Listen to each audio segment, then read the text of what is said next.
Épilogue, donc vous savez, j'ai fait la vidéo où je regarde tous les films de Kev Adams, et immédiatement, après avoir terminé cette vidéo, je me suis dit, maintenant il faut que je regarde tous les prochains films de Kev Adams, forcément, et je ferai une vidéo à chaque fois en tant qu'épilogue à cette vidéo, parce que une fois que t'as vu tous les films d'un acteur, c'est normal d'aller voir les suivants. Et donc quand Kev Adams a fait sa vidéo où il réagit à ma vidéo, il y avait une toute petite partie de moi qui était dégoûté parce que je savais que j'allais regarder certains Lem Chauve et que j'allais faire une vidéo dessus. Et je me disais, ouais, maintenant les gens vont croire que j'essaie de surfer sur le truc alors que j'allais faire la vidéo de toute façon. En mode, ah ouais, Kev Adams a sorti une vidéo sur lui, maintenant ça devient un YouTuber Kev Adams. J'y ai pensé d'ailleurs, faire que des vidéos sur Kev Adams, qu'est-ce que ça serait marrant comme concept. Bref, certains Lem Chauve, ma femme m'a proposé d'aller voir ce film, figurez-vous, c'était même pas de mon propre chef. On s'attendait à rien, en fait quand la bande-annonce de certains Lem Chauve est sortie, alors vraiment, tout le monde qui a craché sur le film avant qu'il sorte, hein, mais qu'est-ce qu'ils nous font, ça a l'air pourri. Et j'avoue que la bande-annonce me chauffait pas tant que ça avait l'air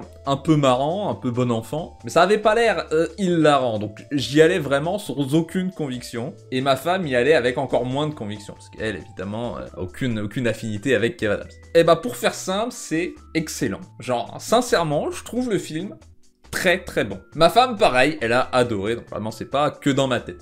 Certains Lem Chauve, ça commence avec Kev Adams qui fait sa demande en mariage à sa meuf, et elle répond non, parce qu'il est en train de devenir chauve. Alors elle a remarqué qu'il perd ses cheveux, elle le voit déjà chauve, donc il se fait jeter comme ça. Pour lui c'est la double peine parce que refus de demande en mariage, il se fait larguer par-dessus le marché, et en plus il apprend qu'il est en train de devenir chauve, parce que ça lui était même pas venu à l'esprit. Le lendemain il est déprimé à son travail dans un supermarché où il vend, je sais pas quoi, un fromage de chèvre je crois. Il se fait interviewer par une femme journaliste et il se met à chialer devant elle ou je sais pas quoi. Ensuite il se fait virer de son travail pour une raison débile, et il y a cette journaliste qui essaie de sortir avec lui. Enfin, il la recroise dans le train et je sais pas pourquoi elle a envie de parler avec lui et d'avoir son numéro. Je connais pas beaucoup de femmes qui seraient séduites par un homme qui pleure à la première fois qu'elle le voit, mais je suppose que ça laisse transparaître son côté sensible. Ensuite, Kev Adams, qui a toujours très très peur de devenir chauve. D'ailleurs, il devient chauve, hein, c'est vraiment pas, c'est pas que dans sa tête, c'est plutôt sur sa tête, mort de rire. Voilà l'humour de quelqu'un qui a aimé ce film, pour vous donner une idée. Donc, il a très très peur de perdre ses cheveux, et il va voir son oncle, qui est joué par Michael Youn, et qui est lui aussi à moitié chauve, mais il accepte pas sa chauvitude. Cet oncle va le prendre sous son aile et va lui donner tous ses conseils pour éviter de perdre ses cheveux, pour retrouver des cheveux, mais Kev continue de perdre ses cheveux encore et encore. Pour ce qui est du sujet du film, je trouve ça assez audacieux, je pense qu'on a besoin de ce genre de film. Nous les hommes. Évidemment, la balance homme-femme du sexisme penche un peu plus du côté des hommes, on est d'accord, on a l'avantage dans la plupart des milieux, mais pour le côté acceptation de soi, on est quand même un peu en retard par rapport aux femmes. Les femmes, elles ont plein de trucs où voilà, il faut accepter les femmes telles qu'elles sont, c'est la beauté intérieure qui compte, machin. Les hommes, pas vraiment. Donc oui, je précise que c'est pas un film qui se moque des choses, c'est justement un film qui parle de l'acceptation du fait de perdre ses cheveux. Et je pense que les hommes ont besoin de ça, parce qu'il y a toujours des gens, que ce soit hommes ou femmes, qui se moquent des hommes qui perdent leurs cheveux, qui ont une calvitie, ou qui sont pas assez grands, qui ont une petite bite. C'est encore assez bien vu de se moquer du physique des hommes, alors que du physique des femmes, ça se fait pas. Donc oui, j'apprécie le message du film, puisque énormément d'hommes, je suis passé par là aussi, ont eu peur ou auront peur de perdre leurs cheveux. C'est une peur très commune et c'est bien de dédramatiser ça avec ce film, parce que tu vois dans le film Kev Adams à moitié chauve et ouais, ça lui va pas trop. C'est évidemment un film comique, le scénario a pas grande importance, je pense que vous pouvez facilement deviner ce qui se passe dans le film. Maintenant que je vous ai parlé de la journaliste, du fait qu'il devient chauve et de son oncle qui refuse d'admettre qu'il est chauve, vous pouvez plus ou moins imaginer tout ce qui se passe, mais vous pouvez pas imaginer les blagues de ce film. C'est le point fort, je trouve que c'est un film qui est profondément très très drôle. Genre vraiment, c'est très très marrant. Vraiment, à beaucoup de moments dans le film avec ma femme, on a ri, mais vraiment à gorge déployée, vraiment à très haute voix, fou rire à un moment, c'est très très rare dans les films. Je me souviens qu'il y a quelques semaines, mon frère m'a demandé c'est quoi le dernier film français qui t'a vraiment fait rire, qui t'a vraiment fait échapper un rire, et je savais pas trop quoi lui répondre, et bah maintenant je pourrais lui dire certains Lem Chauve. Après j'ai vu beaucoup de monde qui déteste ce film, je suppose comme n'importe quelle comédie, il faut que ce soit votre type d'humour. Je dirais que c'est un petit peu absurde comme type d'humour, et il y a beaucoup de comiques de répétition, et là on se dit, oulala, feu rouge, non, drapeau rouge, on dit pas ça, on dit red flag, voilà. Comment ça, beaucoup de comiques de répétition? C'est pas possible. Le comique de répétition, c'est quand même très difficile de bien l'exploiter, parce que c'est facile de trop en faire, et en même temps de pas assez en faire. Je trouve que le film est très juste dans son dosage de l'humour. Le premier comique de répétition, c'est dans la toute première scène où sa meuf lui dit non pour le mariage. Ensuite, il dit ah ouais, t'es sérieux? Tu me quittes là? Et elle fait oui, et ensuite t'as le serveur derrière qui arrive et qui dit elle a dit oui. Et il y a tout le monde qui applaudit, voilà, c'est hyper gênant pour lui. Ensuite, ils se mettent à en discuter. Comique de répétition, le serveur arrive avec un gâteau, il continue d'applaudir, il y a des, je sais pas, une bougie étincelante, je sais plus exactement, donc voilà, c'est marrant. Ils reprennent leur discussion, comique de répétition, t'as un couple âgé qui vient les féliciter, enfin... C'est vraiment très drôle. C'est pas très drôle quand je le raconte, je vous rassure. C'est pour ça que c'est un film. Si tu pouvais juste le raconter et que ce soit drôle, il y aurait pas à faire de film du coup. Une blague que j'ai vraiment trouvé trop marrante et hyper originale, c'est quand t'as Michael Youn qui raconte une histoire, et c'est sous forme de flashback, donc tu vois ce qu'il raconte, et t'as la caméra qui montre certaines choses, et du coup tu imagines où l'histoire va. Et au moment où t'imagines ça, genre c'est vraiment hyper bien fait, parce que c'est vraiment pile le moment où t'imagines ce qu'il est en train de raconter, où t'imagines où va l'histoire, t'as Kev Adams qui essaie de continuer l'histoire, qui dit ah ouais, et donc ensuite il s'est passé ça, ensuite t'as Michael Youn qui lui dit mais non, pas du tout. Ensuite il reprend l'histoire du début, donc comique de répétition, c'est hyper marrant. Ça part sur autre chose, ensuite Kev Adams réessaie de deviner comique de répétition, c'est méga marrant. Je me suis dit ça à plein de moments, c'est-à-dire, je me dis ok, le comique de répétition, là c'est marrant, si ça continue, c'est plus drôle. Et là, la blague s'arrête là, et je me dis oh, parfait les gars, vraiment parfaitement dosé. À d'autres moments, je me dis ok, là ça serait vraiment bien de mettre du comique de répétition, là ça serait vraiment bien s'il refaisait la même blague. Je sais, on se dit pas souvent ça dans les films, mais je me dis ça parfois, et à chaque fois que je me le disais, il remettait une couche sur la blague. Vraiment, croyez-moi, c'est vraiment drôle, c'est vraiment du comique de qualité, quoi. C'est-à-dire, c'est du bon comique de répétition, ils vont pas juste te rabâcher la même blague, ils vont te refaire la blague, mais un peu différemment, donc ça te refait rire, même tu trouves la blague encore plus drôle quand elle est refaite, parce que ça te rappelle la fois précédente où t'as ri. C'est-à-dire, la blague...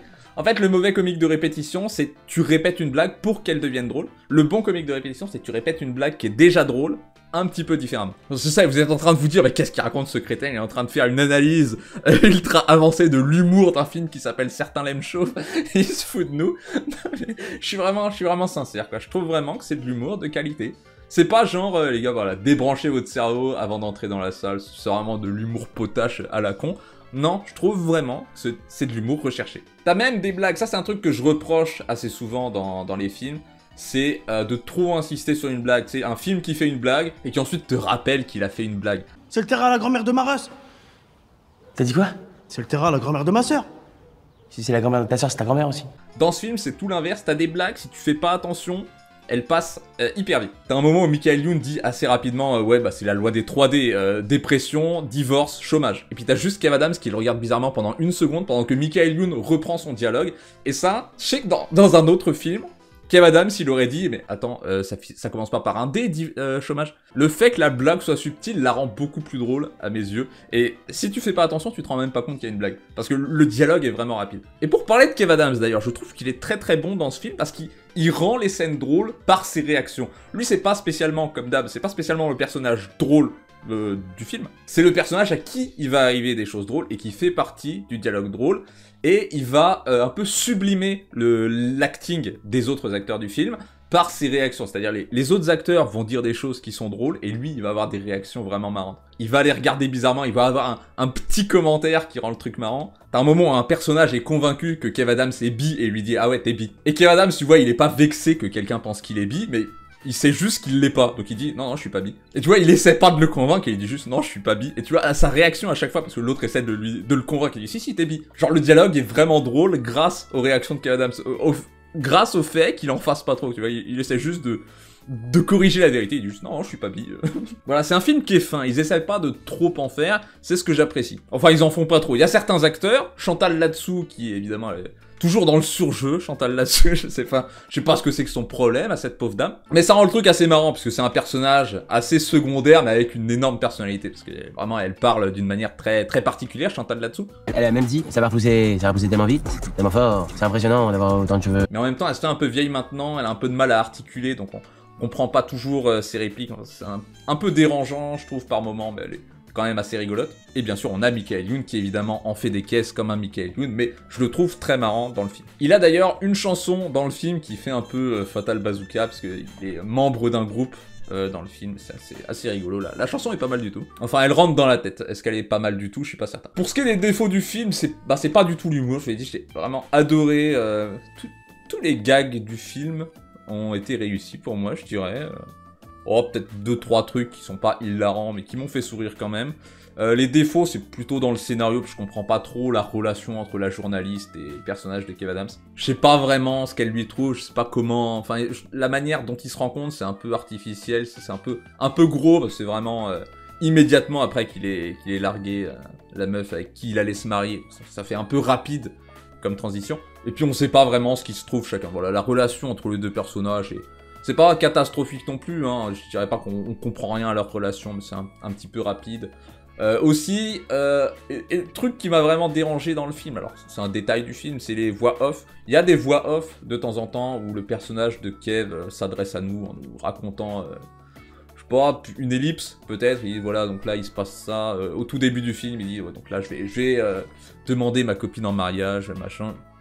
Vraiment, je sais pas à quoi ils servent, je sais pas à quoi servent ces voix off, je sais pas ce que ça apporte au film, parce que c'est jamais drôle, déjà, c'est pas censé être drôle, c'est juste un rappel du scénario, donc je suppose que c'était pas là de base, peut-être qu'ils ont coupé des scènes, ils ont essayé de rappeler ce qui avait été coupé, mais je suis sûr qu'on comprendrait très bien tout ce qui se passe dans le film sans les voix off. Et le gros problème des voix off, c'est que Kev, il lit un texte, quoi, ça s'entend. On sent vraiment qu'il est en train de lire, il y a pas du tout d'acting. Du coup, c'est les moments qui m'ont sorti du film, qui sont pas drôles, qui ont rien à faire là. Enfin, oui, voilà, c'est ça. Ils ont rien à faire là, en gros. Et c'est mal joué. Mais il y a que 3 ou 4 moments avec une voix off, donc c'est pas suffisant pour gâcher le film. Il y a aussi, donc là je chipote, t'as le gimmick avec les cheveux, le comptage de cheveux. Vous avez peut-être vu ça dans les bandes annonces où au fur et à mesure de sa transformation, de sa perte de cheveux, t'as son nombre de cheveux qui s'affiche à l'écran. Je trouve que ça sert à rien en fait, parce qu'on voit visuellement il perd ses cheveux quoi.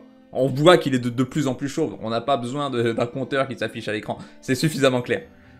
Aussi, franchement, s'ils ont été rasés pour le film, si on a rasé leur tête pour le film, je vais avoir l'air con.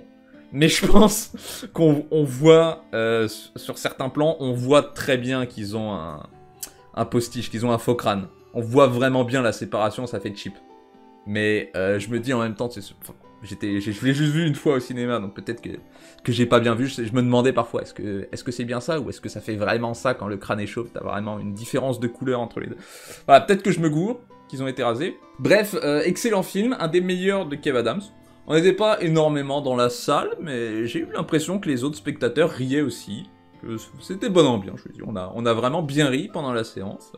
J'en ai gardé un bon souvenir, je pense que c'est un de mes préférés de Kev Adams, ouais. Je pense que c'est, en tout cas, le film le plus drôle de Kev Adams. Après, évidemment, c'est un film comique, c'est toujours très controversé de parler d'un film comique, puisqu'il y en a qui vont adorer, il y en a qui vont détester. Soit c'est votre truc, soit c'est pas votre truc. Moi, j'ai trouvé ça vraiment hilarant. Mais je sais que des gens vont soit pas trouver ça drôle parce que c'est pas leur type d'humour, soit juste dire que c'est nul parce que c'est une comédie, et que les comédies ont pas de très bonne réputation dans le cinéma. Moi, je me prends pas la tête, je sais, c'est pas du grand cinéma, mais une comédie n'a pas besoin d'être du grand cinéma. Je dirais même que ça va à l'encontre de la comédie d'en faire du grand cinéma. Si ça te fait rire, c'est un bon film, c'est tout. C'est tout ce qu'on demande à une comédie. Nous faire rire. Peu importe si le scénario est pas passionnant, c'est pas naze non plus, mais on a beaucoup ri et c'est tout ce qui compte. Voilà, voilà. Alors quel étourdi, j'ai oublié de donner mes notes. C'est un 9 sur 10 pour le film et pour Kev Adams. Presque parfait, dans les deux cas. J'espère que la vidéo vous a plu. Abonnez-vous, devenez membre de la chaîne si vous voulez me soutenir, et puis on se revoit au prochain film de Kev, j'imagine. Ciao.